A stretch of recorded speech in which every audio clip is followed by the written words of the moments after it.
Senhor presidente, senhoras e senhores deputados, na última semana eu estive em Bonn, na Alemanha, representando a Comissão de Integração Nacional e Amazônia, na Conferência do Clima, 23ª Conferência do Clima, a COP23, que foi neste ano presidida por Fiji, aquela ilha que, se as mudanças climáticas continuarem, deverá ser literalmente varrida do mapa.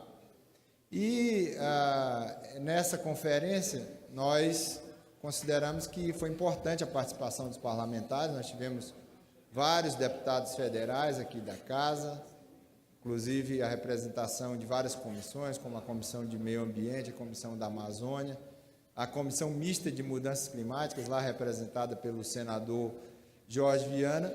E, em relação a essa conferência, existe uma expectativa por ser uma conferência de transição. Nós sabemos que o Acordo de Paris foi realizado na Conferência de 2015, a Conferência de Paris, a COP21. Lá, os países se comprometeram com as suas NDCs, que são exatamente os compromissos, as metas a serem atingidas em relação à emissão de dióxido de carbono, as reduções de dióxido de carbono na atmosfera. E, obviamente, que existe a necessidade de haver desdobramentos, sobretudo porque na conferência de 2015 ficou estabelecido que a meta mundial, todos juntos, é exatamente de se evitar reduzir as emissões, de modo que a temperatura média do planeta relacionada à era pré-industrial, ela não tem um aumento superior a 2 graus, Celsius, com um esforço, obviamente, dos países a ousarem nessas metas, nas suas ambições, para estabilizar o clima do mundo em 1,5 grau Celsius, em relação à era pré-industrial. E aí essa conferência é uma conferência de transição, porque no ano que vem nós vamos ter na Polônia exatamente o estabelecimento dessas especificidades. E nós temos, segundo os especialistas, a janela se fecha em 2020 para que os países eles possam estabelecer essas metas mais ambiciosas no sentido da estabilização do clima no planeta em 1,5 grau Celsius, sem prejudicar a economia mundial, sem criar, digamos assim, um baque, né, na economia mundial. Então, essas metas elas foram estabelecidas de maneira muito racional. E o que se esperava? Primeiro, a construção do chamado livro de regras. E isso, ao final das negociações, foi possível. O livro de regras ele estabelece exatamente as regras básicas e os parâmetros básicos para que os países possam negociar no ano que vem na Polônia. Como, por exemplo, como é que vão se aferir as emissões de cada país. Por exemplo, como é que vai ser feita a fiscalização, porque nós estamos falando aqui da chamada, quando se fala de um acordo internacional, deputado Pepe, nós estamos falando aí da chamada soft law, né, que você não tem um órgão sancionador, por exemplo, para descumprimento de metas. E, obviamente, como é que vão se desdobrar essas negociações. E tinha-se uma preocupação, por exemplo, primeiro, em relação ao posicionamento dos Estados Unidos. No início do ano, o presidente Trump anunciou que não vai cumprir suas metas em relação ao Acordo de Paris. Nesse sentido, foi muito positivo o fato de que os países, estamos falando aí de quase 200 países que estavam representados lá na Alemanha, literalmente isolaram os Estados Unidos.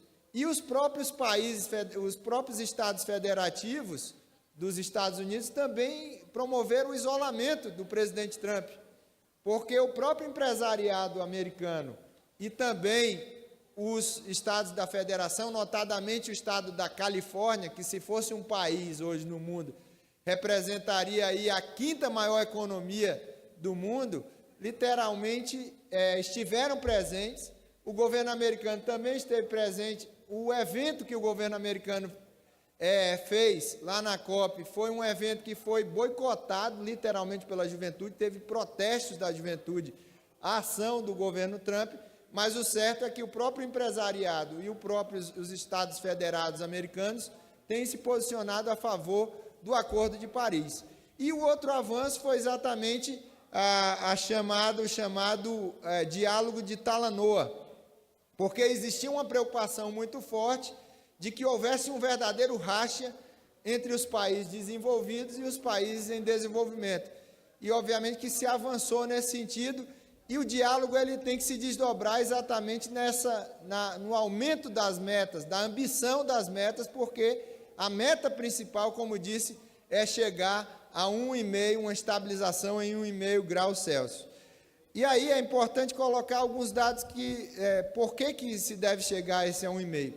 Só para se ter uma ideia, hoje, as metas que foram estabelecidas no Acordo de Paris, em 2015, elas representam, deputado Zé Geraldo, só 1/3 do que o mundo precisa.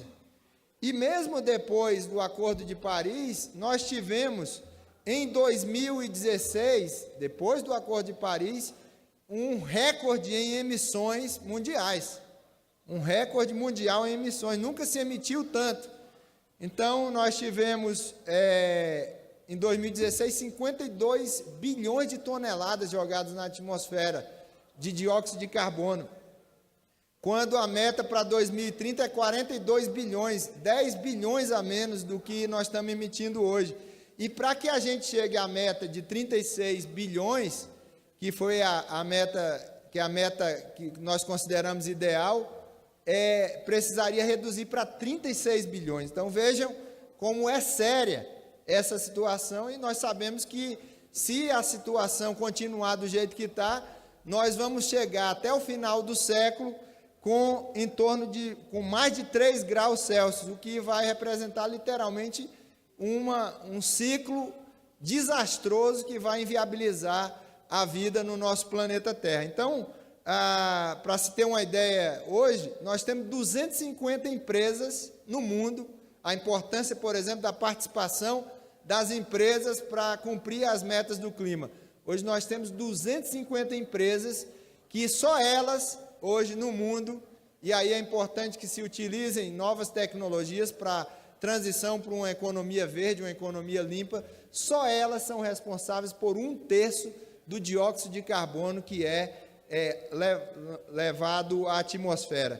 Então, isso é de fato preocupante, e esperamos que o debate possa se avançar até esse ano e até dezembro do ano que vem, para que os países ambicionem metas que sejam condizentes com essa meta de 1,5 graus Celsius. Em relação ao Brasil, o Brasil tem perdido a liderança nesse processo. Só para se ter uma ideia, no ano passado nós tivemos aí em torno, segundo o Observatório do Clima, nós tivemos aí em torno de um aumento de 9% das emissões do Brasil. O Brasil teve aí 3 anos de aumento de desmatamento na Amazônia. O governo chegou apresentando a redução de 16%, mas essa redução, para se ter uma ideia, nós estamos falando de 6 milhões de quilômetros quadrados, o que, em tese, é o dobro do que o Brasil deveria ter, o que seria o ideal, e o resultado disso foi que o Brasil ganhou um prêmio negativo, que foi o chamado Fóssil do Dia, por conta da MP 795, que isenta em 1 trilhão as empresas petrolíferas que vão, contrariamente, nós vimos esse caso do ministro inglês, que inclusive quer a flexibilização da legislação ambiental no Brasil. Então, o Brasil, ele tem, com as políticas do governo Temer, ido na contramão das metas que ele próprio assumiu, que foi a meta de reduzir em 37% as emissões até 2025, em relação a 2005, e reduzir em 43% as emissões até 2030, em relação a 2005. E aí, presidente, para concluir, eu quero falar da importância da participação da Amazônia e do meu estado do Acre. Primeiro, a Amazônia, com o evento Amazon... que foi um dos eventos mais prestigiados lá da COP 23, com participação de todos os estados da Amazônia, a presença do ministro Sarney Filho, mas fundamentalmente aquilo que nós da Amazônia, que tem mais de 25 milhões de população, de pessoas que vivem na Amazônia brasileira, estamos almejando há muito tempo, desde a época do Chico Mendes, que a gente quer manter a floresta amazônica em pé, mas precisamos de investimentos.